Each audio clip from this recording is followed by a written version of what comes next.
Salut bien-aimé, que le Seigneur Jésus-Christ te bénisse. Et je voudrais bénir le nom de notre Dieu, le Père de notre Seigneur Jésus-Christ, qui nous a bénis de toutes sortes de bénédictions spirituelles dans les lieux célestes en Jésus-Christ. Aujourd'hui, comme je l'avais annoncé hier, nous allons étudier la première béatitude. Matthieu chapitre 5, verset 3, il est écrit « Heureux les pauvres en esprit, car le royaume des cieux est à eux. » Que veut dire ce verset? Qu'est-ce que Jésus-Christ veut dire par cette parole? Pourquoi commence-t-il avec cette affirmation « Heureux les pauvres en esprit, car le royaume des cieux est à eux » Que signifie être pauvre en esprit? Je voudrais que tu saches tout d'abord que être pauvre en esprit ne veut pas dire être spirituellement pauvre. Il y a une grande nuance, il y a une grande différence entre être pauvre en esprit et être spirituellement pauvre, spirituellement démuni. En effet, la seconde lettre de Paul aux Corinthiens, chapitre 8, verset 9, déclare « Car vous connaissez la grâce de notre Seigneur Jésus-Christ, qui pour vous s'est fait pauvre, de riche qu'il était, afin que par sa pauvreté, vous fussiez enrichis. » Celui qui a connu la grâce de Christ, celui qui a connu la grâce de Dieu n'est pas spirituellement pauvre. En effet, cette personne, et toi qui m'écoutes, si tu as connu la grâce de Christ, si tu as connu la grâce de Dieu, tu n'es pas spirituellement pauvre parce que tu profites de l'immense richesse, les innombrables bénédictions spirituelles que le Père nous a accordées en Jésus-Christ. Tu profites de ces bénédictions, tu profites de ces dons, de ces grâces. C'est pour cela que Éphésiens que j'ai cité en début pouvait dire « Béni soit le Père de notre Seigneur Jésus-Christ qui nous a bénis de toutes sortes de bénédictions spirituelles dans les lieux célestes en Jésus-Christ. » Alors si être pauvre en esprit n'est pas l'équivalent d'être spirituellement pauvre, car le spirituellement pauvre, c'est celui qui n'a pas la grâce de Dieu, c'est celui qui n'a pas Jésus-Christ, c'est celui qui n'a pas l'Esprit de Dieu, c'est celui qui n'a pas goûté aux dons célestes. C'est le non-croyant. Mais nous qui avons cru en Jésus-Christ, nous les citoyens des cieux, à qui cette parole est adressée en Matthieu 5, 3, nous sommes spirituellement riches. Néanmoins, le Seigneur dit « Heureux les pauvres en esprit ». Parce que le Seigneur utilise ici le terme « esprit » comme une référence à l'attitude d'un individu.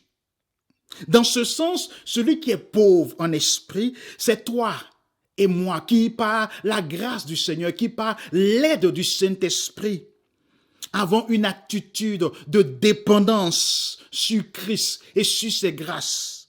C'est cette attitude qui te permettra par l'aide du Saint-Esprit de prendre conscience de ton besoin quotidien de Christ. Christ lui-même, sa personne elle-même, devient pour toi la chose que tu désires, ton besoin le plus précieux, le plus intense. Oui, et tu vis ensuite dans toute une humilité, dans une humilité totale, aux frais du royaume, aux frais du roi de gloire.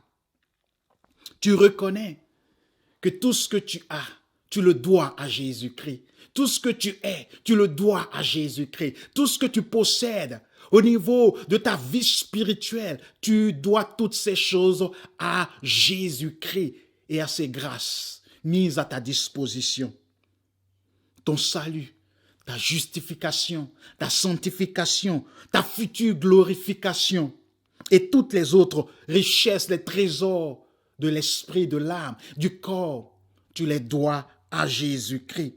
Et tu vis dans cette attitude de dépendance, de reconnaissance, de soumission, d'humilité en face du roi, en face du Seigneur qui ne cesse chaque jour de nous accorder d'une manière très généreuse et excessive ces trésors.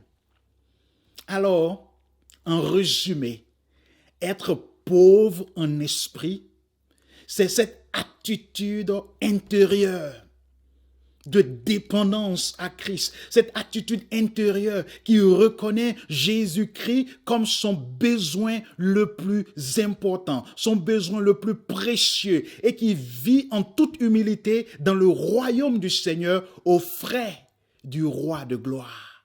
C'est pour cela que Jésus-Christ a commencé les béatitudes par cette première affirmation, car vivre dans le royaume de Dieu, vivre dans le royaume de Christ, comme citoyen des royaumes, c'est vivre aux dépens, aux frais du roi. C'est vivre en toute humilité, soumission totale au roi Jésus-Christ.